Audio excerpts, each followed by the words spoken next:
पहला क्वेश्चन है, consider the following statement regarding territorial extent of the central and state legislation. मतलब कि question ये है कि सेंटर और स्टेट पार्लियामेंट या विधानसभा अगर वो कानून बनाते हैं तो उसका जो दायरा है उसका टेरिटोरियल मतलब उसका सीमा कितनी होती है। तो पहली स्टेटमेंट ये है, उसकी सीमा देखिए क्या। पहली स्टेटमेंट ये, law made by state legislature can never be applied outside the state.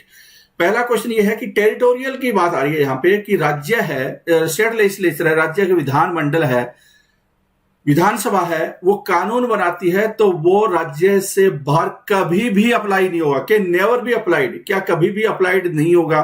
पहली बात तो ये है। दूसरी स्टेटमेंट यह है कि parliament can make extra territorial legislation, कि पार्लियामेंट है एक्स्ट्रा टेरिटोरियल लेजिस्लेशन है वो बना नहीं सकती, क्या बना सकती है। Parliament can make extra territorial legislation मतलब अपनी जो टेरिटरी है उसके बाहर भी वो बना सकती है। तीसरा है, प्रेसिडेंट मे रिपील और amend any act of parliament in relation to Andaman and Nicobar island. President है वो अगर कोई पार्लियामेंट का एक्ट है उसको अमेंड कर सकता है, रिपील कर सकता है। किस सिचुएशन में? अंडमान एंड निकोबार आइलैंड के केस में। बहुत सारी चीजें इससे मिलती जुलती हमारी सीरीज में आई अभी तक। अभी आप इसको समझने की सिचुएशन में जरूर आ गए होंगे कि ये एक्चुअल में क्वेश्चन क्या है।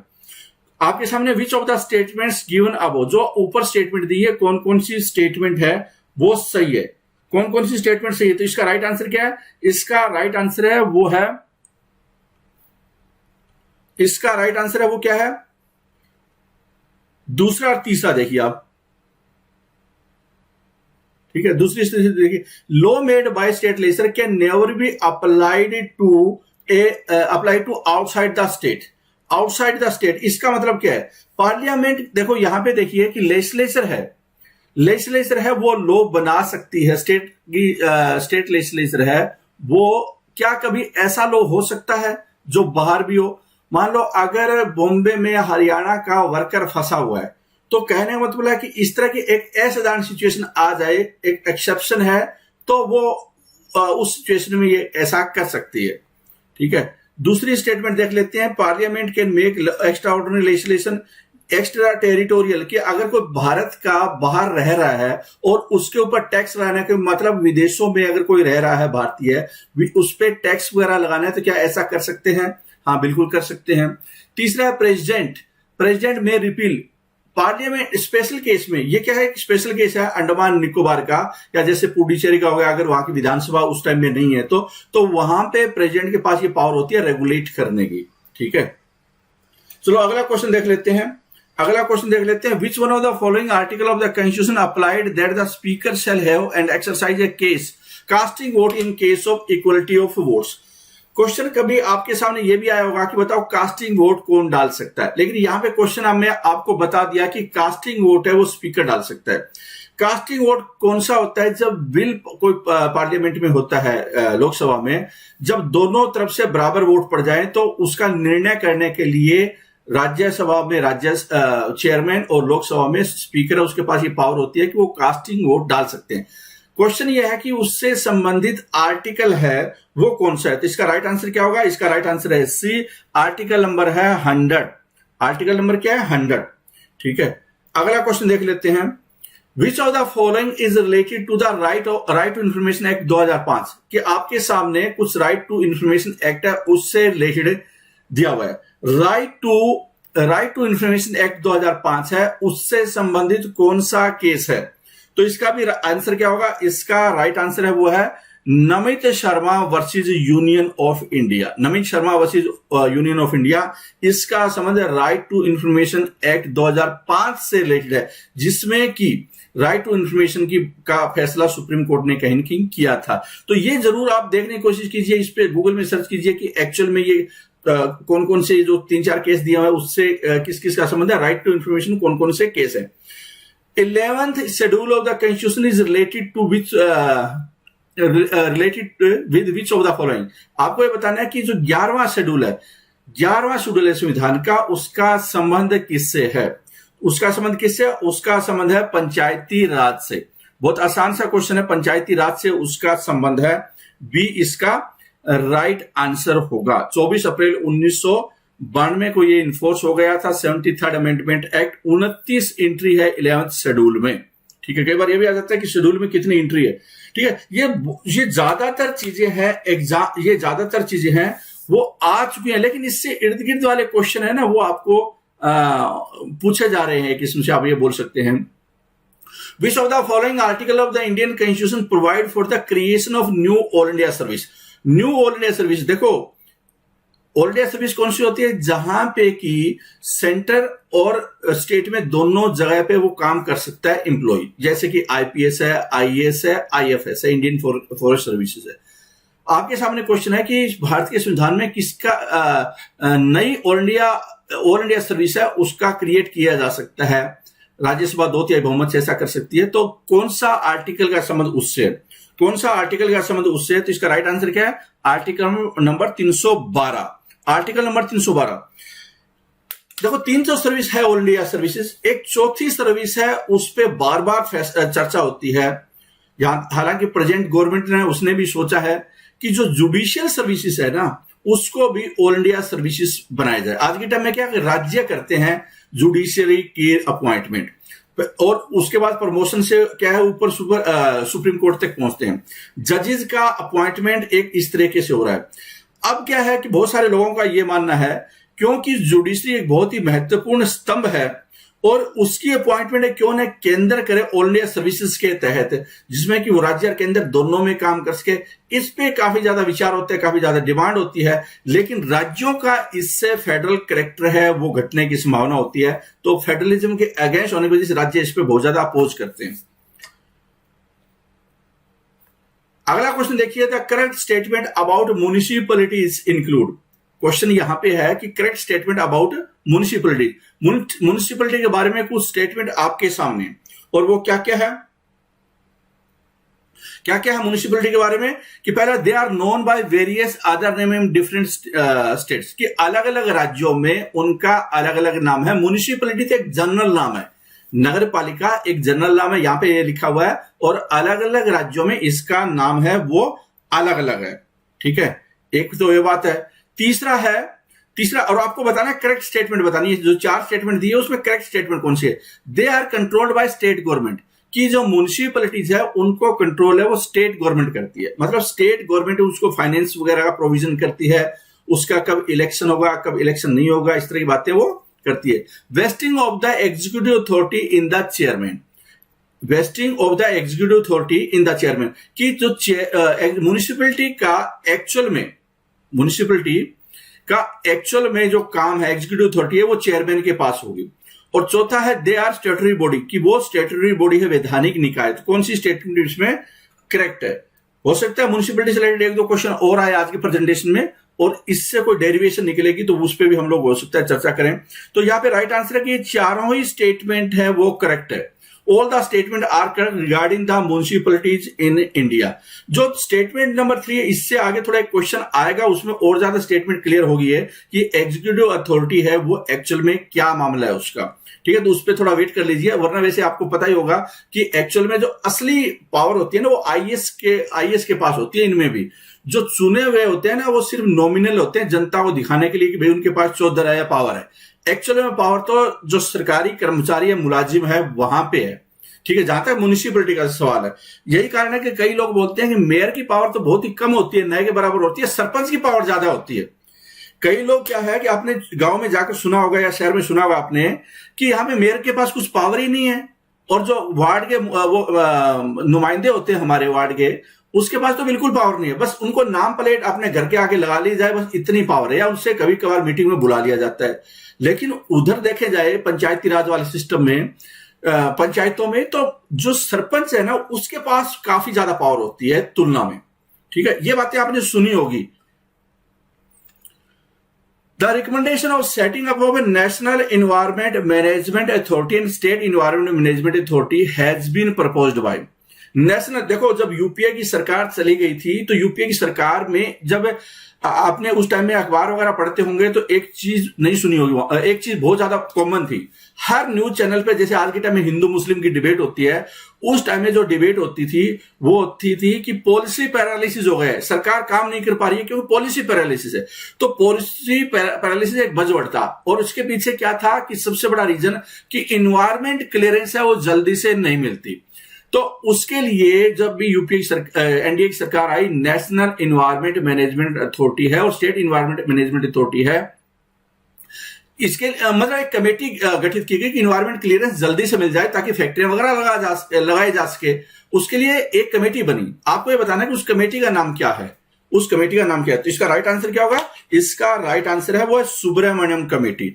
सुब्रमण्यम कमेटी है वो इसके टीएसआर सुब्रमण्यम थे, जो कि पहले फॉर्मर कैबिनेट सेक्रेटरी थे। आपने कई बार न्यूज चैनल की डिबेट में भी उनको देखा होगा, हालांकि बाद में उसका देहांत हो गया, आजकल नहीं देख पा रहे होंगे आप उनको। तो ये सारी चीजें आपने वहां पे देखी। उन्होंने बोला था कि ये बोर्ड बना दिया जाए। कहने को तो मतलब है कि इसकी काफी ज्यादा आलोचना भी हुई थी। जो एनवायरमेंटलिस्ट है उन्होंने बोला था कि सरकार ने अपना बंदे को बिठा दिया सिर्फ दिखाने के लिए। एनीवे, आगे चलते हैं।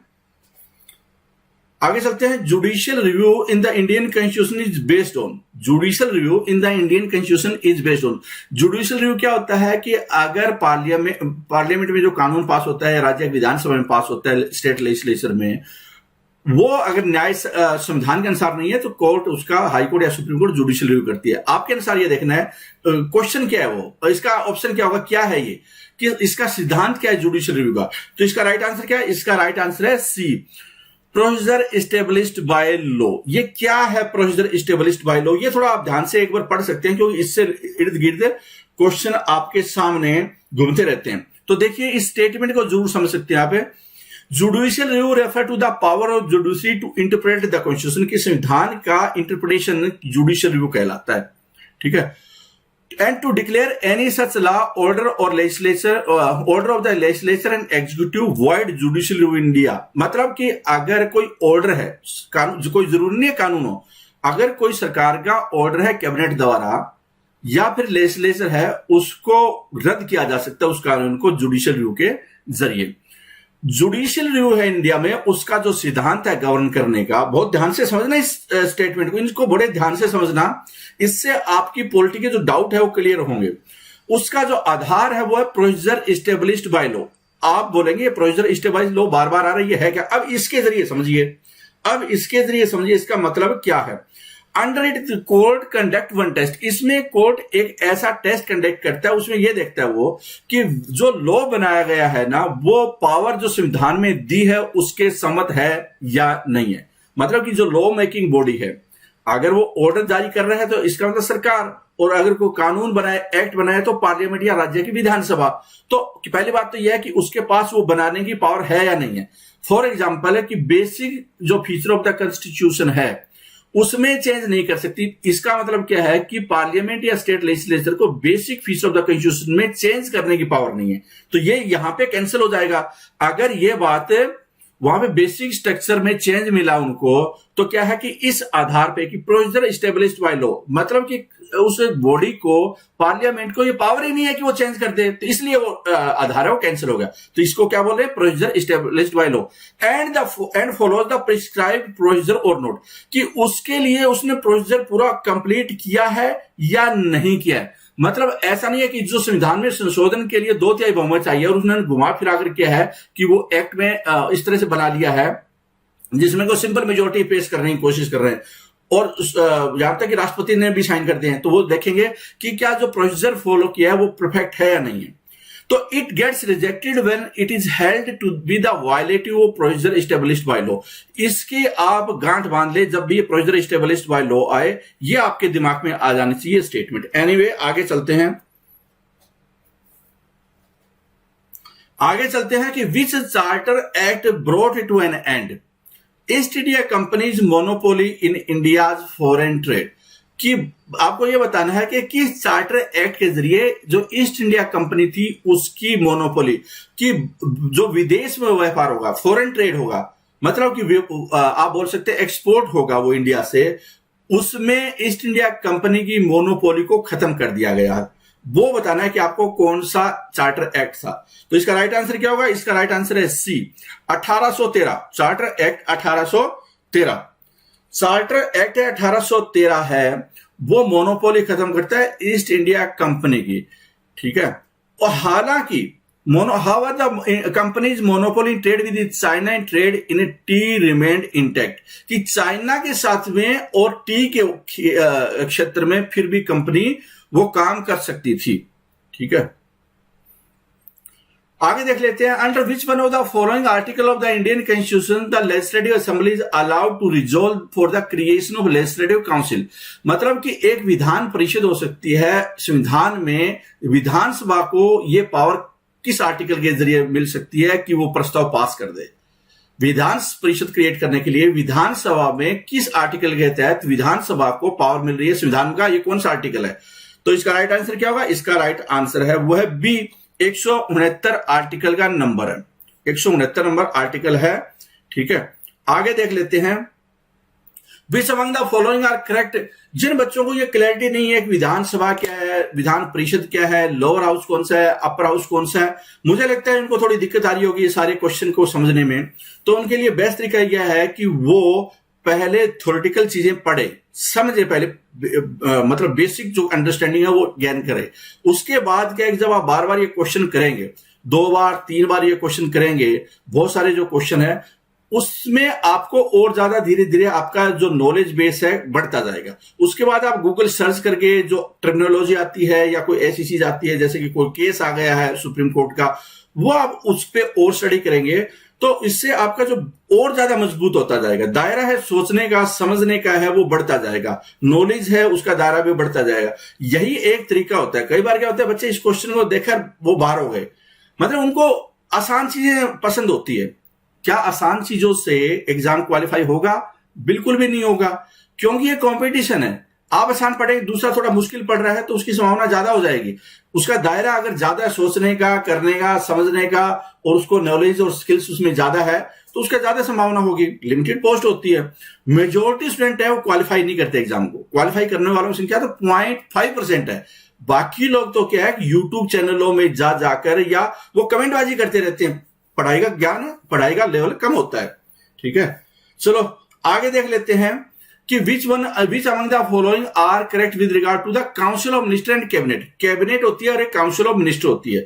काउंसिल ऑफ मिनिस्टर कौन सी होगी? सारे मंत्री हो गए, जिसमें कि कैबिनेट मिनिस्टर भी हो गए, दूसरे स्टेट हो गए, इंडिपेंडेंट इंचार्ज भी हो गए।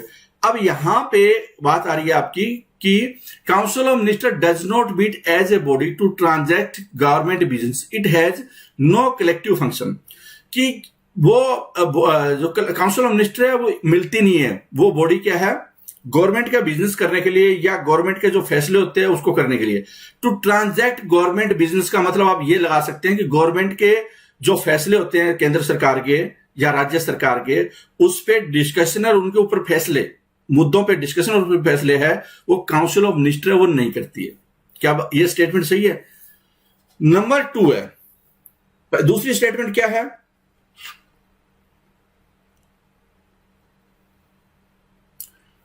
दूसरी statement, cabinet meets as a body frequently and usually once in a week to deliberate and take decision regarding the transaction of government business. Thus it has collective function. कि cabinet है वो इकट्ठी मिलती है, मतलब एक बंदा नहीं है वहां पे, प्रधानमंत्री के साथ में अलग भी है, वो सारे कलेक्टिव फैसला करते हैं, ठीक है। और वो सप्ताह में हमेशा एक बार मिलती है, ठीक है। तो कैबिनेट की बात ये है। तो दूसरी स्टेटमेंट आपके सामने हो गई। तीसरी स्टेटमेंट ये हो गई है, तीसरी स्टेटमेंट है वो ये हो गई है कि council of minister itself enforce the collective leadership of the council of minister to the lower house of parliament. और चौथी statement, cabinet is collectively responsible to the lower house of the parliament. Cabinet is collectively responsible to the lower house of the parliament. क्या आपने ऐसा सुना है? या council of minister collectively responsible to the lower house of the parliament सुना आपने? कौन से करेक्ट है? तो एक्चुअल में क्या है कि कैबिनेट का तो जिक्र ही नहीं है संविधान में, तो काउंसिल ऑफ मिनिस्टर का जिक्र है। तो ये स्टेटमेंट तो वैसे ही गलत हो गई है, ठीक है। फिर क्या है, ये स्टेटमेंट करेक्ट है और ये स्टेटमेंट करेक्ट है, तो इसका आंसर क्या हो जाएगा? इसका आंसर है वो हो जाएगा ए हो जाएगा। मतलब आधी चीजें तो आप काउंसिल ऑफ मिनिस्टर कैबिनेट के इस हिसाब से निकाल सकते हैं कि संविधान में ऐसा कोई जिक्र नहीं है। जब responsibility to the lower house या पार्लियामेंट की बात आती है तो कैबिनेट की बात नहीं आ सकती।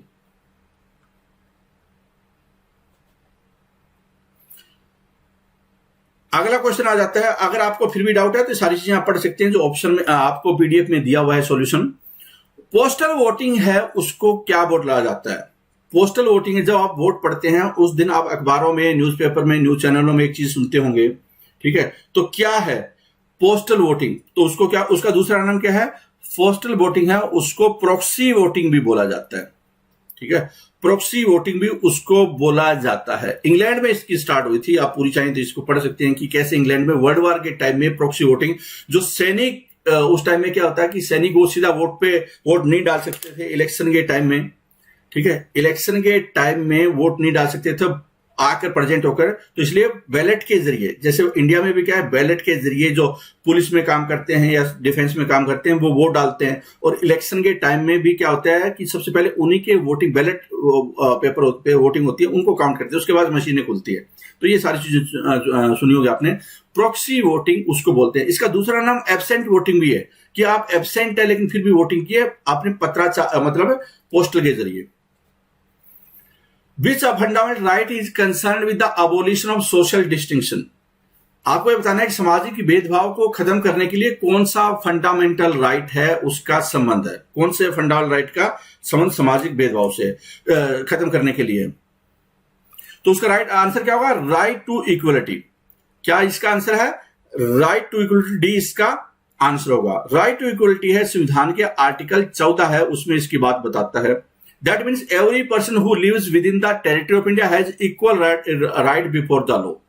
Meaning of this are equal in the same line. मतलब कि किसी के खिलाफ धर्म, रेस, कास्ट, सेक्स और प्लेस ऑफ बर्थ के आधार पे भेदभाव नहीं किया जाएगा, ताकि वो सोशली किसी को बाइकआउट वगैरह की बात है ना। ये उसका राइट टू इक्वलिटी है। The legislature has precedence. बड़ा इंटरेस्टिंग सा मामला आता है आजकल, ठीक है? एक चीज मैं आपको बता देता हूं, कोरोना के टाइम में बड़ा इंटरेस्टिंग है कि एक तबलीगी जमात के खिलाफ मीडिया में आग उगली जा रही है।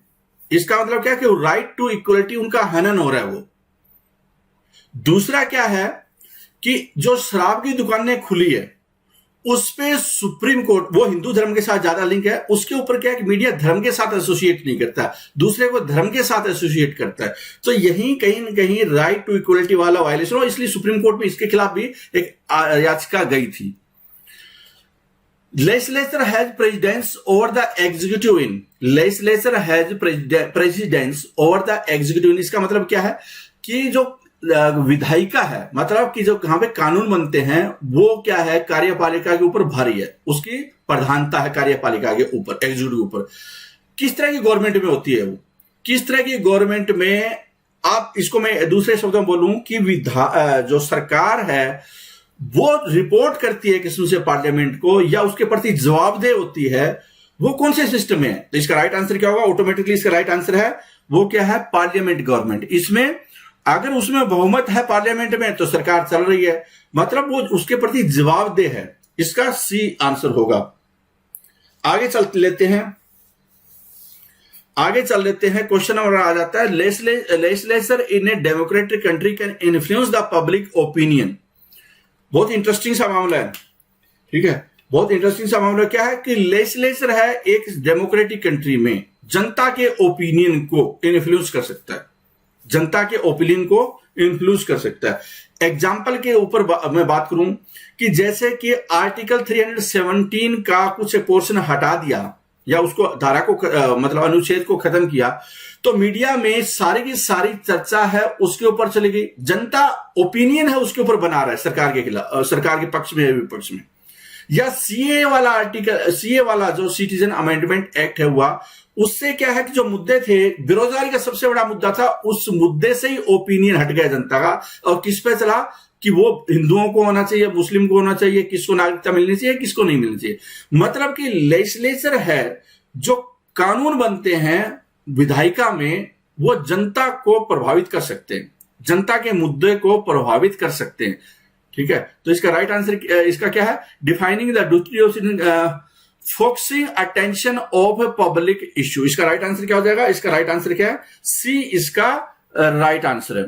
मतलब अगर चाहे तो सरकार है, जनता के पूरा ओपिनियन है, जनता का पूरा ओपिनियन है, वो फिक्स कर सकती है।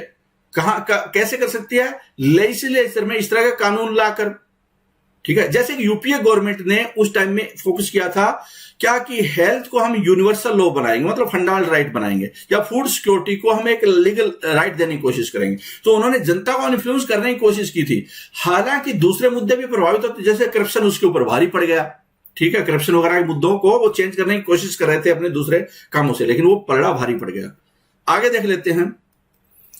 Under which of the following circumstances the governor can reserve a state bill for the consideration of the president? राष्ट्रपति गवर्नर के पास में, राज्यपाल के पास में एक पावर होती है कि वो विधानसभा में जो बिल पास होते हैं वो उनके पास आते हैं और राष्ट्रपति के लिए रख सकते हैं कंसिडरेशन के लिए। आपके सामने क्वेश्चन है, आपके सामने ये क्वेश्चन है कि वो किस तरह की सिचुएशन है। If it is ultra vires, मतलब कि ऐसा है कि वो उसका अधिकार को कहीं न कहीं किसी के अधिकार को छीन रहा है या किसी के अधिकार को बढ़ा रहा है। If it is oppose to the directive principle of state policy, if it endangers the position of the state high court, if it is dealing with the compulsory acquisition of property under article 31A। तो अगर चारों state में कौन कौन से ऐसे जहां के राष्ट्रपति के पास वो भेज सकते हैं, राष्ट्रपति के पास में ये बिल है, वो भेज सकते हैं। तो इसका राइट आंसर क्या होगा? इसका राइट आंसर है वो है बी। ये चारों स्टेटमेंट है वो करेक्ट है, चारों ही स्टेटमेंट करेक्ट है। आप चाहें तो ये चारों देख सकते हैं, इस केस में राष्ट्रपति के पास भेजते हैं। अल्ट्रा वायर्स मतलब that is against the provision of the constitution, कि वो कहीं ना कहीं संविधान के खिलाफ बिल्कुल साफ साफ नजर आ रहा है, संविधान के खिलाफ है, बिल्कुल साफ साफ नजर आ रहा है। मतलब कि स्पेशली अगर किसी के खिलाफ, जैसे कि मान लो महिलाओं के खिलाफ है, वो कोई ऐसा पास कर दे, ठीक है, तो इसका मतलब संविधान के खिलाफ इक्वल ट्रीटमेंट नहीं है, वो सेक्स के आधार पर वो था ना उसमें, तो वो उसका वायलेशन हो रहा है। या oppose to the directive principle of state policy, ये सारे मामले हैं, नेशनल इंपॉर्टेंस का मामला है कोई, ठीक है, तो उस केस में राष्ट्रपति के पास में जाएगा, वो गवर्नर के पास में पावर है। Under which article of the Indian constitution president of India can withhold his assent to a bill passed by both the houses of parliament. सदन में, पार्लियामेंट में, दोनों हाउसेज में, लोकसभा और राज्यसभा में अगर कोई बिल पास हो जाए, राष्ट्रपति के पास में जाए और वो विदहोल्ड कर ले, मतलब कि वो कुछ न करे, विदहोल्ड कर ले, रोक ले, ठीक है, तो ये किस आर्टिकल के तहत आता है, मतलब पावर कहां पे है, ये आपको बताना है। तो इसका राइट आंसर डी है। इसका राइट आंसर क्या है? इसका राइट आंसर है D, article number 111, article 111। Which one of the following is correctly matched, आपको बताना है कौन सा करेक्टली मैच्ड है। सिटीजनशिप है और संविधान के पार्ट 3 में, क्या ये सही है? सिटीजनशिप है जो आज के टाइम में बहुत ज्यादा चर्चा में भी रही है, पीछे हाल फिलहाल के पिछले 2-4 साल में भी, इनफैक्ट अगर मैं बात करूं, ठीक है, तो पार्ट 3 ऑफ द कॉन्स्टिट्यूशन में है क्या? फंडामेंटल राइट पार्ट 4 में है क्या? फंडामेंटल राइट ड्यूटी है पार्ट 5 में है क्या? स्टेट है, राज्यों के बारे में पार्ट 6 है क्या? बताना है कौन सा करेक्ट है। तो इसका मतलब 3 गलत है, 1 ही सही है, 3 गलत 1 सही है। तो राइट आंसर क्या होगा इसका? राइट आंसर है इसका डी। राइट आंसर क्या है? डी, स्टेट का 6 में। आगे है, आप चाहें तो देख सकते हैं, सिटीजनशिप पार्ट 2 में है, फंडामेंटल राइट 3 में है, फंडामेंटल ड्यूटी है 4A में है, और directive principle of state policy 4 में है, और स्टेट है वो 6 में है। When was the community development program started in India? Community development program की बात हो रही है, लोकल स्तर की बात हो रही है, 3 गांव पे 1 गांव, इस तरह का कोई कॉन्सेप्ट था, उसकी बात हो रही है। उसके बाद में बलवंत राय मेहता कमेटी की ये जो प्रोग्राम सरकार ने लॉन्च किए थे स्वशासन के लिए, स्वराज के लिए, क्या वो सफल हुए या नहीं हुए, उसकी बात चल रही है, ठीक है ना। तो इसके ऊपर भी आप चाहें तो थोड़ी रिसर्च मार सकते हैं कि बलवंत राय मेहता का इसके साथ क्या रिलेशन था, ये वो था, पंचायती राज में कहां पे पहुंचती है ये बात, ठीक है, इस पर थोड़ी चाहें तो रिसर्च मारिए। इसका राइट आंसर क्या है कि 2 अक्टूबर 1952 को कम्युनिटी डेवलपमेंट प्रोग्राम है स्टार्ट हुए थे। अगला क्वेश्चन आ जाता है, व्हेन डज लोकसभा और Vidhan Sabha election candidate forfeit his security deposit. आपने एक वर्ड सुना होगा, जमानत जब्त हो गई उसकी, तो ऐसा सुना हुआ ना कि जमानत जब्त हो गई। ठीक है, आपको यह बताना है कि ये जमानत जब्त वाली बात है, ये है क्या चीज। When does the लोकसभा और Vidhan Sabha election a candidate forfeit his security deposit? Lok Sabha में और विधानसभा में कब है कोई कैंडिडेट अपनी जमानत जब्त करवा बैठता है? तो इसका राइट आंसर क्या होगा? इसका राइट आंसर क्या होगा, देखिए कि जब वो इलेक्शन जीतने में कामयाब नहीं होता, या उसको आधे से कम वोट मिलते हैं, या उसको 1/5 से कम वोट मिलते हैं, या उसको 1/6 से कम वोट मिलते हैं। क्या इसका आंसर होगा? इसका राइट आंसर है डी। अगर टोटल जितने वोट पड़े हैं उसका 1/6 हिस्सा भी अगर किसी को न मिल पाए, तो इसका मतलब क्या है कि उसको जो पैसे जमा करवाने होते हैं अपना नामांकन दाखिल करते समय में, अगर वो एमपी के लिए लड़ रहे 10,000 और एमएलए के लिए लड़ रहे हैं तो 5,000 रुपए उसको जमा करवाने होते हैं। SC ST के केस में 50% है, तो उसके पैसे वापस नहीं मिलेंगे। Consider the following statement related to provision related to the impeachment of the president. आपके सामने क्वेश्चन है, और किसका है क्वेश्चन? कि राष्ट्रपति का जो महाभियोग राष्ट्रपति पे चलता है, इम्पीचमेंट ऑफ प्रेसिडेंट है, उसकी बात हो रही है। तो उसके प्रोसेस से रिलेटेड 3 स्टेटमेंट आपके सामने। पहली स्टेटमेंट यह कि impeachment charges of president can be initiated in the Lok Sabha only, कि राष्ट्रपति के खिलाफ जो अभियोग लगता है, महाभियोग लगता है, वो सिर्फ और सिर्फ लोकसभा में ही लग सकता है, क्योंकि सरकार है वो लोकसभा के प्रति जवाबदेह होती है। क्या ऐसा है? दूसरा, president has the right to appear and to be represented at such an investigation related to impeachment charging. मतलब कि प्रेसिडेंट है वो उसमें जो भी उसके खिलाफ एक किस्म से वो हेयरिंग हो रही है, हेयरिंग टाइप की हो रही है, उसमें वो पार्टिसिपेट कर सकता है, अपने मुद्दे रख सकता है, बात रख सकता है, अगर जो भी उसके खिलाफ है चार्ज लगे हैं उसके मामलों में। और तीसरी बात ये आ रही है, ठीक है, तीसरी बात ये आ रही है वो ये है कि nominated member of the either house of the parliament can participate in impeachment. कि नॉमिनेटेड मेंबर होते हैं पार्लियामेंट के, राष्ट्रपति के इलेक्शन में नॉमिनेटेड मेंबर पार्टिसिपेट नहीं करते, इलेक्टेड पार्टिसिपेट करते हैं लोकसभा राज्यसभा के। यहां पे क्वेश्चन उल्टा है थोड़ा, कि नॉमिनेटेड मेंबर है जो लोकसभा और राज्यसभा वो पार्टिसिपेट कर सकते हैं इम्पीचमेंट में। ऐसा है क्या? ऐसा है क्या? तो ये आपके सामने क्वेश्चन, बताइए इसका राइट आंसर है क्या हो, बताइए इसका क्या होगा। तो आमतौर पे क्या है कि ये वाला क्वेश्चन है ना, मोस्टली स्टूडेंट गलत कर सकते हैं, मोस्टली स्टूडेंट है वो गलत कर सकते हैं। ठीक है, इसके पीछे क्या रीजन है? इसके पीछे रीजन है कि स्टूडेंट का ओवर कॉन्फिडेंस। जो बच्चे सी आंसर दे रहे हैं वो गलत है, क्योंकि पूछा क्या? पूछा तो इनकरेक्ट पूछा है। पूछा क्या है? इनकरेक्ट पूछा है। इसका राइट आंसर क्या होगा? इसका राइट आंसर है ए। तो जिस बच्चे ने ए आंसर दिया है, जिसके दिमाग में ए, वो तो है ठीक। बाकी जो जिनका सी है वो अपना आज माथा पढ़कर अपने हिलाए माथे को कि भाई तू क्वेश्चन ढंग से क्यों नहीं पढ़ रहा। पूछा स्टेटमेंट इनकरेक्ट कौन सा है वो पूछा है, तो इतनी क्या जल्दी है? क्या जल्दी है कि आपको खाना खाना है, क्या करना है उसके बाद में, कि आप आंसर नॉलेज होने के बावजूद भी क्वेश्चन गलत कर रहे हैं। मेरा कहने का मतलब बोला है कि ये वाला काम है तो कम से कम न करें। 100 क्वेश्चन अगर मान लो कहीं पे आते हैं, अगर 5-7 में ऐसी गलती कर बैठते हैं तो वो बहुत मुश्किल हो जाएगा उसको कंप्लीट करना। चलो पूरी डिटेल इसमें भी दी हुई है, अगर आप चाहें तो पढ़ सकते हैं, लेकिन ये आमतौर पे आसान ही था क्वेश्चन। एनीवे आगे देख लेते हैं। क्वेश्चन है कि who was the first education minister of independent India? Bharat के पहले first education minister of independent India. आपको ये बताना है कि भारत के पहले शिक्षा मंत्री है वो कौन थे आजाद भारत के। तो इसका राइट आंसर क्या होगा? इसका जो राइट आंसर है वो है अब्दुल कलाम आजाद या मौलाना आजाद।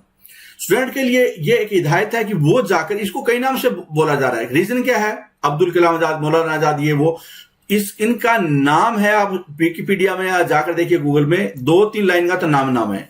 जब 2-3 लाइन का नाम हो तो कई बार क्या होता है कि इसमें भी कंफ्यूजन हो सकती है। आप थोड़ा देखिए, सर्च कीजिए इनका पूरा नाम क्या है, इनका पूरा नाम क्या है, आपको थोड़ा एक इंटरेस्टिंग चीज मिलेगी। कई बार पूरा नाम भी आपको ले बैठता है।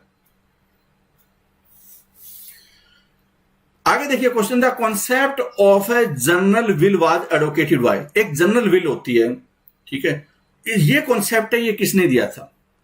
जनरल विल, ठीक है, ये जो कॉन्सेप्ट है ये किसने दिया था? बार बार अखबारों में आप पढ़ते हैं, बार बार में पढ़ते हैं कि डेमोक्रेसी क्या है? डेमोक्रेसी जनता का मत। जनता की अवधारणा क्या है, सोचते क्या है, जनता लोकप्रिय सरकारों को सुनती है, तो उसी से निकलकर कहीं ना कहीं कॉन्सेप्ट ये स्टार्ट हुआ है। कॉन्सेप्ट ऑफ जनरल विल है वो एडवोकेट किया था, वो क्या था, रूसो ने। ठीक है, जो भी आप इसको नाम pronounce, Jean Jacques Rousseau. Actual में क्या है कि इसका मतलब है will of the people as a whole. General will का मतलब क्या है, will of the people as a whole, जनता का मत आप बोल सकते हैं। जनता की इच्छा क्या है, किसको, मोदी को प्रधानमंत्री बनाना चाहती है जनता, ठीक है, किसी को पसंद हो या न हो, तो वो क्या है कि वो जनरल विल का एक पार्ट है। टर्म वाज फेमस है, वो 18वीं शताब्दी में, 18वीं सेंचुरी में हुई थी। ठीक है, आगे चलते हैं question. The expenditure made on which of the following does not require budgetary approval every year in India. जो 4 चीजें आपके सामने दी हुई है कि किसमें हर साल अप्रूवल की जरूरत नहीं होती, बजट में कहां पे अप्रूवल की जरूरत नहीं होती। ठीक है, बताना है कहां पे नहीं होती। इसका राइट आंसर क्या होगा, इसका राइट आंसर है वो है, इसका राइट आंसर है नेचुरल क्लाइमेटी के केस में इसका पता नहीं होता कब आएगी कब नहीं आएगी, तो यहां पे जो खर्चा होता है उसकी अप्रूवल की आवश्यकता नहीं होती। बी इसका राइट आंसर है। ठीक है, बी इसका राइट आंसर है। A political right does not include which of the following. आपको ये बताना है कि पॉलिटिकल राइट होते हैं वो निम्नलिखित में से कौन सा राइट पॉलिटिकल राइट नहीं है। पॉलिटिकल राइट निम्नलिखित में से कौन सा नहीं है। ठीक है, तो देखने की कोशिश कीजिए कौन सा गलत नहीं है। आप इन क्वेश्चन को बड़े ध्यान से समझिए, पढ़ने की कोशिश कीजिए। कई बार क्या होता है बच्चा ढंग से नहीं पढ़ता। अब देखो पॉलिटिकल राइट में आप बाउंसर लग सकते हैं, आपके खिलाफ है, क्योंकि आपने मोटी मोटी चीज पढ़ते हो कि पॉलिटिकल राइट, फंडामेंटल राइट और सोशल और इकोनॉमिक राइट है वो directive principle of state policy, इस तरह की चीजें आपने पढ़ी होगी। लेकिन जब बात आती है थोड़ा और बात पूछी जाती है कि बताओ है क्या ये, तो उसमें फिर फंबलिंग होने की संभावना ज्यादा हो सकती है। देखिए क्या मामला ये, इसको समझने की कोशिश कर रही। Right to vote, right to life, right to contest in election, right to lodge a complaint with executive body of the government. बताओ इसमें कि पॉलिटिकल राइट कौन सा है, पॉलिटिकल राइट कौन सा है। तो इसका राइट आंसर कौन सा है, इसका राइट आंसर होगा बी। ये नहीं है, कौन सा नहीं है ना, ये पूछा था, ये नहीं है राइट टू लाइफ।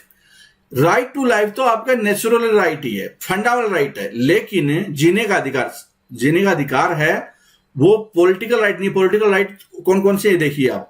ठीक है, जैसे कि समझिए इसको, right to elected, to be elected, right to be elected, right to public office, right to petition, right to criticise the government, right to residence, right to public meeting, right, ये सारे हैं। जो राइट टू लाइफ है वो तो एक phrase है जो कि एक्चुअल में ह्यूमन बीइंग के एग्जिस्टेंस से रिलेटेड है। ठीक है, वो एसेंशियल राइट है। That is particular human being has the right not to be killed by another human being, कि मुझे मारो मत, कोई दूसरा आदमी, एक आदमी दूसरे को न मारे, वो है राइट टू लाइफ वाला। तो ये पॉलिटिकल राइट थोड़ा सा छोटा है उसकी तुलना में, बहुत एक इसमें बहुत ही एसेंशियल हो जाता है, एसेंशियल राइट हो जाता है। पॉलिटिकल राइट एसेंशियल कोई जरूरी नहीं है। ठीक है, तो ये वाली चीजें राइट टू पॉलिटिकल राइट की बात आ रही है। मैं उम्मीद करता हूं ये बात समझ रहे होंगे। यहाँ पे न समझ रहे तो थोड़ा मत्था बेची कीजिए और इस पे रिसर्च कीजिए कि क्या आपका दिमाग बोलता है। आगे क्वेश्चन है कि according to administrative reforms commission the Lokpal would be appointed by the president after consultation with. बताना है आपको कि एआरसी ने पहली बार जो रिकमेंडेशन दी थी राष्ट्रपति को, राष्ट्रपति अपॉइंट करेंगे, ठीक है, क्या लोकपाल को, वो कैसे करेंगे, किससे वो कंसल्ट करके करेंगे। तो इसका राइट आंसर क्या है, किससे कंसल्ट करेंगे, chief justice of India, leader of opposition Lok Sabha, speaker of Lok Sabha, chairman of the Rajya Sabha, किससे करेंगे। ठीक है, तो इसका राइट आंसर क्या होगा, इसका राइट आंसर है सी, चीफ जस्टिस ऑफ इंडिया, उसके बाद स्पीकर ऑफ लोकसभा और चेयरमैन ऑफ राज्यसभा। स्पीकर और चेयरमैन और चीफ जस्टिस ऑफ इंडिया, उन्होंने बोला कि इससे कंसल्ट करके लोकपाल नियुक्त होना चाहिए।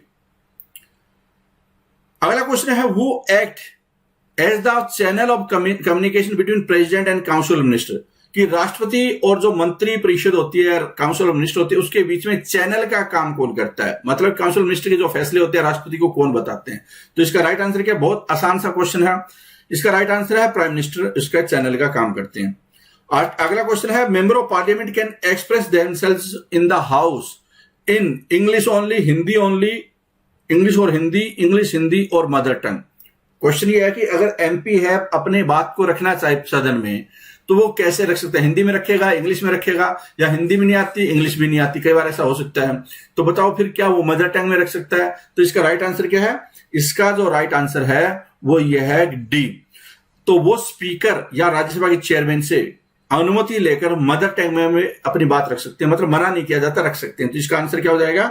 डी इसका राइट आंसर है। ठीक है, अगला क्वेश्चन को देख लेते हैं। Which of the following can be considered as the most useful and outstanding reforms made by the Lord Curzon specially in respect of the people living in the undivided province of Punjab? कि जब undivided Punjab था उस दौरान उस particular जगह पे Lord Curzon ने बहुत ही महत्वपूर्ण रिफॉर्म है, ठीक है, जनता से रिलेटेड है, वो पास किया था। बताओ कि मोस्ट इंपॉर्टेंट कौन सा था? Education reform, police reform, industrial reform या एग्रीकल्चर रिफॉर्म्स? तो इसका राइट आंसर क्या होगा? इसका जो राइट आंसर है वो है एग्रीकल्चर रिफॉर्म्स। एग्रीकल्चर रिफॉर्म्स उसमें किए थे, और ये 1902 में पंजाब लैंड एलिनेशन एक्ट 1902 में पास किया था। उसके मुताबिक जो एग्रीकल्चर लैंड है ना, वो बिना, जिनके पास एग्रीकल्चर नहीं होती थी उनको ट्रांसफर नहीं कर सकते थे। मतलब किसान है उनके पास ही वो जमीन रहेगी, बिना किसान को। कहने का मतलब है कि जो लैंड मनी लेंडर थे वो क्या करते थे कि जमीन ले लेते थे और फिर वो काम करवाते थे किसानों से बंधुआ मजदूर के रूप में। तो उस तरह की चीजों को रोकने के लिए कि जो अगर आप किसान है तो जमीन होगी आपके पास, वरना नहीं होगी। System of proportional representation as an electoral mechanism ensure. System of proportional representation, जैसे राज्यसभा का इलेक्शन होता है या लेजिस्लेटिव काउंसिल का इलेक्शन होता है, तो बताना है कि ये क्या चीज है, वो क्या इंश्योर करता है। तो इसका राइट आंसर क्या होगा? पहले भी आ चुके, इस पे हम लोग काफी बार डिस्कस भी कर चुके हैं। ये मेजोरिटी रूल, जितनी ज्यादा वोट होंगे उसी पार्टी को मतलब सत्ता जाएगी। मेजोरिटी रूल डिसाइड करता है। अगला क्वेश्चन है, which of the following function is or are performed by the president of India? राष्ट्रपति द्वारा निम्नलिखित में से कौन से काम किए जाते हैं? अप्रूवल ऑफ, बहुत ही इंटरेस्टिंग क्वेश्चन है, ठीक है, बड़े ध्यान से पढ़ना, गलती होने की संभावना पूरी है। गलती होने की संभावना पूरी है, इसलिए पहले ही मैं आपको हिंट दे देता हूं कि कहां पे आपकी विकेट गिरने वाली है। तो अप्रूवल ऑफ इंटरनेशनल कमेटी, क्या ये राष्ट्रपति का काम है क्या? Constitution of the finance commission, finance commission का गठन करना क्या राष्ट्रपति का काम है? Appointment of solicitor general of India, ये अटॉर्नी जनरल नहीं है, सोलिसिटर जनरल है, क्या उनकी अपॉइंटमेंट ये करना सरकार, ये राष्ट्रपति का काम है क्या? तो बताओ कि कौन सा इसमें कथन सत्य है, करेक्ट आंसर क्या है? ये आपके सामने क्वेश्चन है। इसका राइट आंसर क्या होगा? देखो, इसका राइट आंसर है बी। इसका राइट आंसर है बी। अप्रूवल है वो पार्लियामेंट करता है। इंटरनेशनल कमेटी, इंटरनेशनल ट्रीटी होती है राष्ट्रपति के नाम से होती है, लेकिन उसके बाद अप्रूवल पार्लियामेंट से होता है। तो पार्लियामेंट इसका आंसर होगा अप्रूवल का। ठीक है, ये सही है और ये गलत है। ये क्यों गलत है? कि अटॉर्नी जनरल अपॉइंटमेंट करता है। जो ये सोलिसिटर जनरल होता है ना, ये तो सरकार ही करती है। ये क्या है? सरकार ही करती है। इसका कोई जिक्र उसमें अटॉर्नी जनरल में या आर्टिकल 76 में इसका जिक्र नहीं है। आगे देख लेते हैं कि civil equalities implies. Civil equality का मतलब क्या है? इक्वलिटी बिफोर लॉ, ये equality of opportunity, equal in distribution of wealth, या equal right to participate in the affairs of the state. Civil equality का मतलब क्या है? सिविल इक्वलिटी का मतलब क्या है? तो इसका राइट आंसर क्या होगा? इसका राइट आंसर है equality before law. Equality before law is stand for the grant of equal right and freedom to all people in all social group. All people are to be treated equally before law. कानून के सामने सभी लोग समान होंगे। Civility का मतलब यह है, इक्वल सिविलिटी का मतलब यह है। तो इसका राइट आंसर है A. By which bill does the government propose collection of revenue for a year? कि एक होता है कलेक्शन होना और एक होता है खर्चा होना। सरकार का बिल है, सरकार बिल है, पास करती है, बजट रखती है, बजट के साथ में दो बिल रखे जाते हैं और वो जरूरी होते हैं, उसको अपोज नहीं किया जा सकता। तो वो दो बिल है, वो कौन कौन से बिल है? फाइनेंस बिल है और एक एप्रोप्रिएशन बिल। एप्रोप्रिएशन का मतलब है खर्चे से संबंधित और फाइनेंस का मतलब इनकम से रिलेटेड। तो ये कलेक्शन की बात हो रही है, तो क्या राइट आंसर हो जाएगा? फाइनेंस बिल है इसका राइट आंसर हो जाएगा। बी इसका राइट आंसर है। अगले क्वेश्चन पे आ जाते हैं। When was the Indian forest service setup? कि जो इंडियन फॉरेस्ट सर्विस है, तीन ओल्डेस्ट सर्विसेज है, आईपीएस, आईएएस और आईएफएस। तो ये तीसरी जो आईएफएस है उसकी स्थापना कब हुई थी? वो आजादी के साथ में नहीं थी, उसके बाद में गठन हुआ है।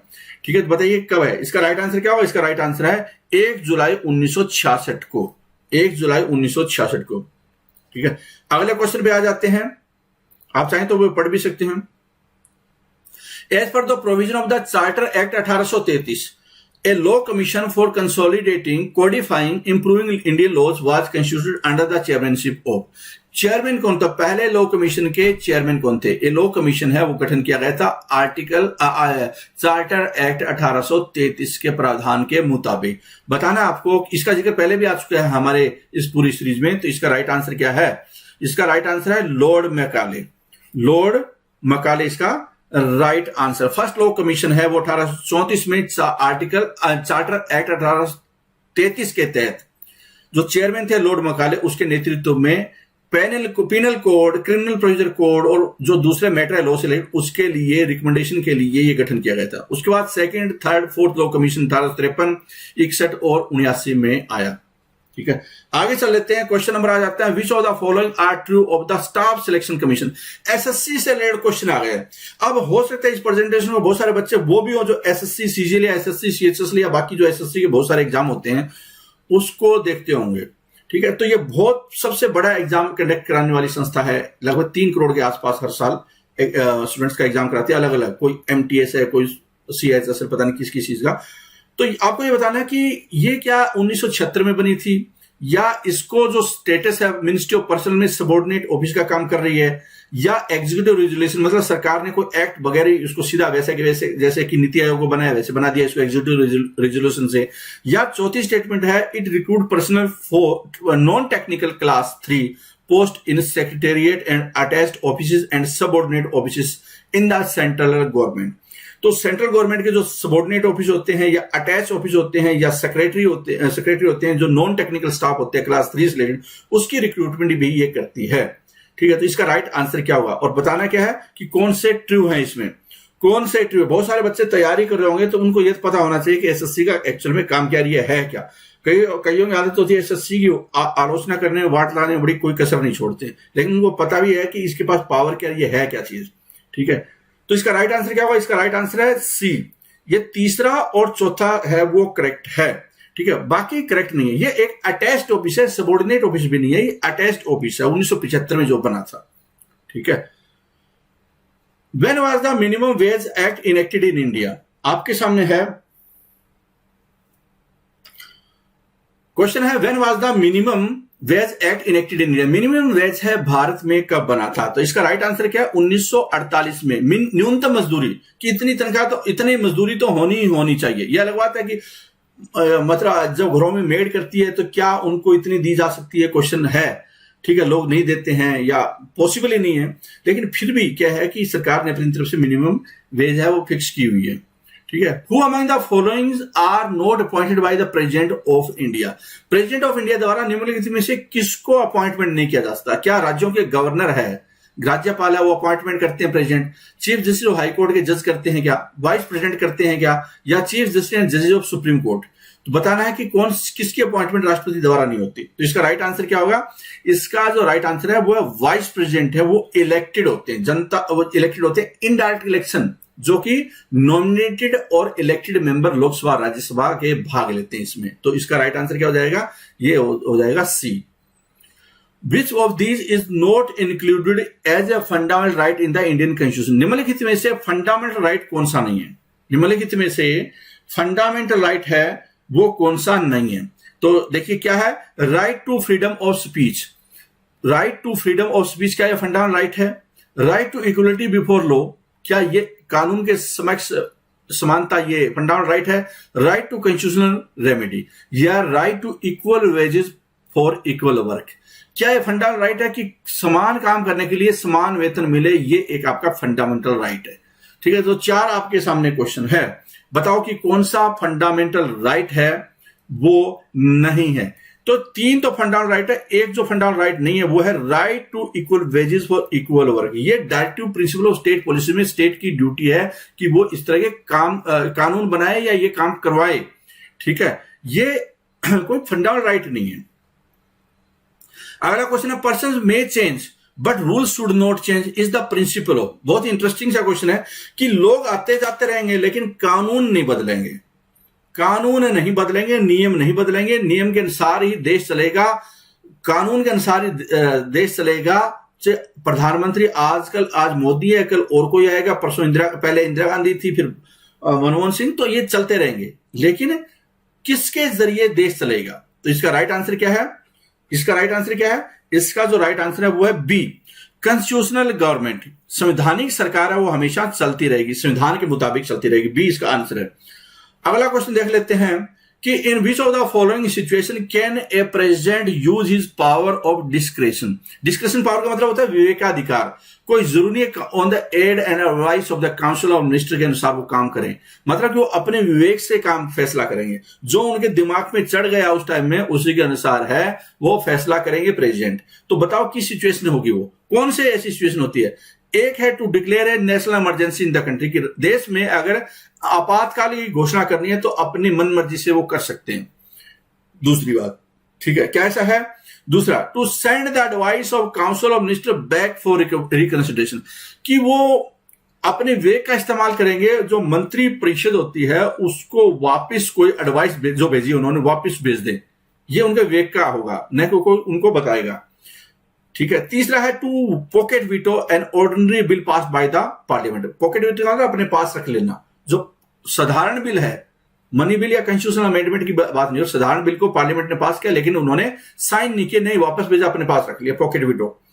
तीसरा है to appoint the prime minister when there are. अच्छा, ये वीटो क्या है? ये आपको थोड़ा पॉलिटी में पढ़ना पड़ेगा, क्योंकि ये क्वेश्चन आ रहे हैं बीच बीच में, तो ये उम्मीद की जाती है कि आपने ये सारी चीजें पढ़ी है। ये प्रेजेंटेशन या ये जो कोर्स है ये उन्हीं लोगों के लिए, जो स्टूडेंट्स के लिए जिनका लेवल ठीक है, न कि जिनका लेवल बिल्कुल भी ठीक नहीं है, समझ में नहीं आएगा।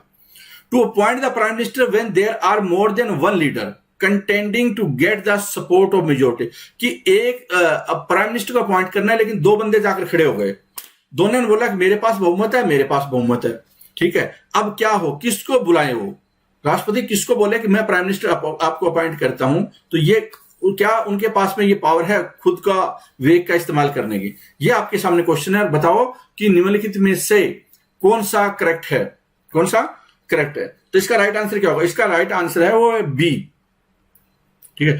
देखो, वो उसके पास पावर होती है, किसको वो बुलाते हैं जब दिक्कत आती है, मेजोरिटी किसके पास नहीं है, क्लियरिटी नहीं है, तो बुलाने की पावर उसके पास है, ये ठीक है। पॉकेट वीटो रख सकते हैं अपने पास में ऑर्डिनरी बिल को, ये बात भी ठीक है। वो क्या है कि वापस भेज सकते हैं, ये भी उनकी विवेकाधीन पावर है। ये वाली जो पावर है national emergency on the advice, cabinet की एडवाइस, रिटन एडवाइस पे ही वो लगा सकते हैं पार्लियामेंट में, फिर अप्रूवल होती है विद इन मंथ, एक महीने में। Who is the executive head of the municipal corporation? ये देखो, एक क्वेश्चन पहले पूछा था इसी प्रेजेंटेशन के दौरान में, जो कि म्युनिसिपलिटी पे आया था। यहां पे क्वेश्चन आ गया है कि म्युनिसिपल कॉर्पोरेशन का हेड कौन है, एग्जीक्यूटिव हेड कौन है, ठीक है। तो इसका बताइए कि क्या आंसर होना चाहिए, उसमें थोड़ा हिस्सा था। राइट आंसर क्या है? राइट आंसर है इसका कमिश्नर। राइट आंसर क्या है? कमिश्नर होता है, जो कि आईएएस ऑफिसर होते हैं, वो एक्चुअल में एग्जीक्यूटिव हेड होते हैं। जो नॉमिनल है ना, नॉमिनल देखिए पढ़िए, mayor is the head of municipal corporation but in the most state and territory of India the role is largely ceremonial as executive power are vested in the municipal commissioner. Municipal commissioner के पास में actual में power होती है execute करने की, executive वही है, वो तो दूसरा क्या सेरेमोनियल, बस नाम रख दिया चौधर के लिए, लाल बत्ती देखी, गाड़ी दे दी, ठीक है। आगे चल लेते हैं। Which article of the Indian constitution states stipulates that directive principle of the state policy shall not enforceable by any court? कौन सा आर्टिकल है? वो ये बोलता है कि कोर्ट है वो इस पे ये डायरेक्शन नहीं देगा directive principle of state policy पर कि आपको ये इन्फोर्स करना है। ये आर्टिकल है संविधान में, क्योंकि ये नॉन जस्टिसेबल है directive principle of state policy. तो इसका मतलब कोई आर्टिकल होगा जो ये बताता है कि वो कोर्ट इसमें डायरेक्शन नहीं दे सकते, सरकार को इन्फोर्स नहीं करवा सकते। वो आर्टिकल का नाम क्या है, कौन सा आर्टिकल वो, ठीक है। तो इसका राइट आंसर क्या होगा? इसका राइट आंसर है बी, आर्टिकल 37 है, वो ये बोलता है, ठीक है। आगे चल लेते हैं। Which among the following is not among 6 fundamental right provide by the constitution? हमारे पास फंडामेंटल राइट कितने? 6 हैं, ठीक है ना। बताओ कि वो 6 राइट में से कौन सा राइट नहीं है? Right to equality, right to protest, right against exploitation और right to freedom of religion. ये जो इसमें है उसमें से जो 6 राइट आपको फंडामेंटल राइट दिए हुए हैं, कौन सा नहीं है? तो इसका राइट आंसर क्या होगा? इसका जो राइट आंसर है वो है राइट टू प्रोटेस्ट। वो तो इंटरप्रिटेशन, वो किसी का सब सेक्शन मानिए आप इसको। जो 6 राइट है वो देखिए, यहां पे उसी से पूछा है कि right to equality, right to liberty, right against exploitation, right to freedom of religion, cultural and education right और राइट टू कॉन्स्टिट्यूशनल रेमेडी। ये फंडामेंटल राइट 6 हैं जो जिसके बारे में बोल रहा है कि बताओ इनमें से अगर कोई चीज लिखा हुआ है तो बताओ क्या है। आगे देख लेते हैं। The first statute for the governance of India under the direct rule of British government was, कि पहला ऐसा कौन सा कानून था जो कि जिसने कि कंपनी के जाने के बाद, ईस्ट इंडिया कंपनी के जाने के बाद ब्रिटिश गवर्नमेंट है उसके अधीन भारत आ गया था। उस टाइम में वो डायरेक्ट रूल ब्रिटिश गवर्नमेंट के अधीन, क्राउन के अधीन ये बोल सकते हैं। तो वो पहला कानून कब बना, पहला कानून कब बना? तो इसका राइट आंसर क्या होगा? इसका जो राइट आंसर है वो है, देखो 1857 का में के बाद में कंपनी को बेदखल करते हुए ब्रिटिश गवर्नमेंट के अंतर्गत भारत को ले लिया गया था। तो एक्ट बना इसके जरिए, गवर्नमेंट ऑफ इंडिया एक्ट 1858। ए इसका राइट आंसर होगा। आगे चल लेते हैं। क्वेश्चन आगे आ गया है, which of the following are true of the contingency fund of India. Contingency fund of India आकस्मिक निधि होती है जहां इमरजेंसी के टाइम में इसकी जरूरत पड़े तो बताना आपके सामने क्वेश्चन, और बहुत इंटरेस्टिंग है। आप थोड़ा पढ़ लीजिए इसमें कंटीजेंसी फंड ऑफ इंडिया, बार बार आपको क्वेश्चन आते हैं इसके ऊपर, तो फिर कहीं कहीं कंफ्यूजन हो जाती है। इसको ढंग से पढ़ने की आवश्यकता है। It was created under the provision of article 267, वो 1951 में क्रिएट किया गया था। तीसरी स्टेटमेंट ये है कि फाइनेंस सेक्रेटरी या प्रेसिडेंट के बिहाफ पे इसको फंड को रखते हैं। और चौथा है कि ये है it's amount will be determined by the president, कि इसकी अमाउंट प्रेसिडेंट द्वारा डिटरमाइन की जाती है। तो बताओ कौन कौन सी 4 स्टेटमेंट में सही स्टेटमेंट कौन कौन सी है? सही स्टेटमेंट में 4 में से कौन कौन सी स्टेटमेंट है, ये आपके सामने क्वेश्चन है। तो इसकी देखो पहली स्टेटमेंट है वो सही है और तीसरी स्टेटमेंट सही है। मतलब इसका राइट आंसर क्या होगा? राइट आंसर है इसका ए। ठीक है, ये सही नहीं है, ये सही है। ये तो आप सबको पता ही है, बार बार ऐसे क्वेश्चन में आ जाता है कि फाइनेंस किसके पास पैसा होता है, फाइनेंस सेक्रेटरी के पास में ही रखा जाता है पैसा। ठीक है, तो इसका राइट आंसर क्या है? इसका राइट आंसर है वो ए है। ठीक है, और ये बना कब था? ये बना था 1950 में। 1950 में India act, contingency fund of India act है, उसके जरिए ये बना था। यूनियन गवर्नमेंट है, उसका 500 करोड़ का ये फंड है। समय समय पर सरकार यूनियन बढ़ाया जा सकता है। कैसे बढ़ाया जा सकता है? इसको कम ज्यादा, जैसे चौथी स्टेटमेंट थी कि किसके पास पावर है? यूनियन लेजिस्लेचर के पास है, मतलब पार्लियामेंट के पास में बढ़ाने की इसको पावर है। Hitler party which came into power in 1933 was known as, उसका नाम क्या था? हिटलर पार्टी है, उसका क्या नाम था? ठीक है, हिटलर की 1953 में बहुत जिक्र सुना होगा आपने हिटलर का। इसका राइट आंसर क्या है? नाजी पार्टी है, इसका राइट आंसर था। 1919 में हिटलर है एक मीटिंग में गया था इस पार्टी की। ठीक है, और उसने बड़ा एनर्जी थी और बहुत ही बढ़िया बोलने की स्किल्स थी, ओरिटोरियल स्किल्स उसके अंदर, और ओरिटरी स्किल्स बहुत अच्छी थी।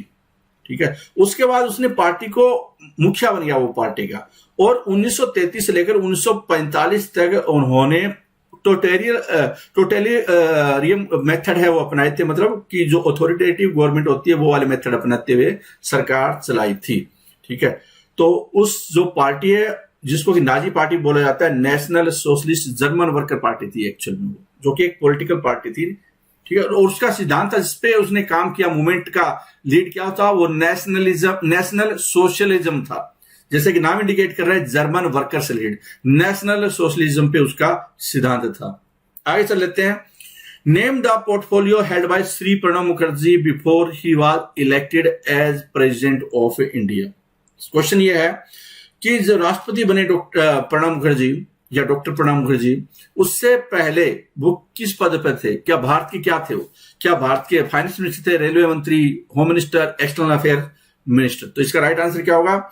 इसका जो राइट आंसर है वो है फाइनेंस मिनिस्टर थे। फाइनेंस मिनिस्टर थे 2009 से लेकर 2012 तक वो भारत के फाइनेंस मिनिस्टर बने थे। उस टाइम में चिदम्बरम साहब है वो होम मिनिस्टर थे, और बाद में 13वें राष्ट्रपति बनते हैं भारत के। ठीक है, क्वेश्चन ये आ जाता है कि जब 14वें राष्ट्रपति कौन है? क्वेश्चन ऐसे भी पूछा जा सकता है, तो आपको पता ये होना चाहिए कि भारत के 14वें राष्ट्रपति कौन है। हु चेयर्ड, क्वेश्चन ये आ जाता है कि who chaired the boundary commission in 1947 to demarcate the boundary line between India and Pakistan. 1947 में बाउंड्री कमीशन बैठता है कि भारत को ये मिलेगा, पाकिस्तान को ये मिलेगा। आपका क्वेश्चन ये है, क्वेश्चन ये आपके सामने कि भारत और पाकिस्तान की जो बाउंड्री लाइन डिसाइड की थी, बाउंड्री कमीशन, उस कौन था, ये कौन बंदा था जिसने बाउंड्री लाइन डिसाइड की थी, ये है। ठीक है, तो इसका राइट आंसर क्या होगा? इसका राइट आंसर है सर सिरिल रैडक्लिफ। ठीक है ना, इन्होंने चेयरमैनशिप की थी उस लाइन को प्रकाशित करने के लिए। 17 अगस्त 1947 में प्रकाशित हुई थी। हालांकि सर हेनरी मैकमोहन है, उन्होंने उस कमीशन को चेयर किया था जिसने कि भारत और चाइना के बीच की जो लाइन है उसको ईस्टर्न हिमालयन रीजन में उसको डिसाइड किया था। ठीक है, उसको चेयरमैनशिप की थी। आगे देखते हैं, statute of liberty is the national emblem of statue of liberty है। ये स्टेट्यूट तो अलग चीज होती है, वो कानून होता है। स्टेच्यू ऑफ लिबर्टी है वो आप किसका प्रतीक है? ठीक है, बताना है कि किस देश का राष्ट्रीय प्रतीक है statue of liberty. Statue of liberty का नाम सुना होगा आपने, किस देश का प्रतीक है? तो इसका राइट आंसर क्या है? इसका राइट आंसर है वो है United states of America. United states of America है उसका वो प्रतीक है। ये स्टेच्यू है कहां पे? ये है न्यूयॉर्क सिटी में, मैनहट्टन में ये स्थित है, जो कि वेलकम करती है इमिग्रेंट जो वहां पे पहुंचते हैं विदेश से। कहने मतलब जो लोग काम की तलाश में वहां पे जाते हैं उसका ये वेलकम करने के लिए। ये अलग बात है कि डोनाल्ड ट्रंप नाराज हो रहे हैं कि क्यों आ रहे हो। ठीक है, वो नेशनलिज्म की वकालत करता है कि अमेरिका अमेरिकन के लिए, लेकिन जो ये स्टैच्यू ऑफ लिबर्टी कुछ उल्टा बोल रही है। ठीक है, मतलब जो अमेरिका की बेसिक धारणा है उसमें कि कोई भी वर्ल्ड से आए यहाँ पे काम करने के लिए आए, कंट्रीब्यूट करे, लेकिन डोनाल्ड साहब थोड़ा उल्टे लगे हुए हैं अमेरिका के, या हम सोच रहे हैं ऐसा। ठीक है, ये थे जो 50 क्वेश्चन। मुझे लगता है कि बहुत सारे क्वेश्चन आपने करेक्ट कर लिए होंगे। जिस बच्चे के 50 में 40 क्वेश्चन करेक्ट है, इसका मतलब अच्छी खासी उसकी तैयारी कर रहे हैं। जिन बच्चों के काफी कम स्कोर आया है, इसका मतलब क्या है, कहीं कहीं कई चीजें उसको समझ में नहीं आ रही है। पॉलिटी की बेसिक अंडरस्टैंडिंग, या उसने पढ़ तो लिया पॉलिटी, उसका जो लिंक है वो करंट के साथ में, अखबारों के साथ में, अंडरस्टैंडिंग के साथ में, एमसीक्यू के साथ में, वो चीजें नहीं हो पा रही है। तो उसको वो इंप्रूव करे, और वो कब हो सकता है, बार बार सारे एमसीक्यू भी करे, छोटे कर भी पढ़े, और थोड़ा रिसर्च करे, गूगल में जा जाकर टक्कर मारे कि स्टैच्यू ऑफ लिबर्टी का क्या क्या फंडा है। ठीक है, तो ये सारी चीजें उसको देखिए। इस क्लास में इतना ही। Thank you very much for watching this. और जिन्होंने ये कोर्स अभी तक ज्वाइन नहीं किया जरूर ज्वाइन करें, जिससे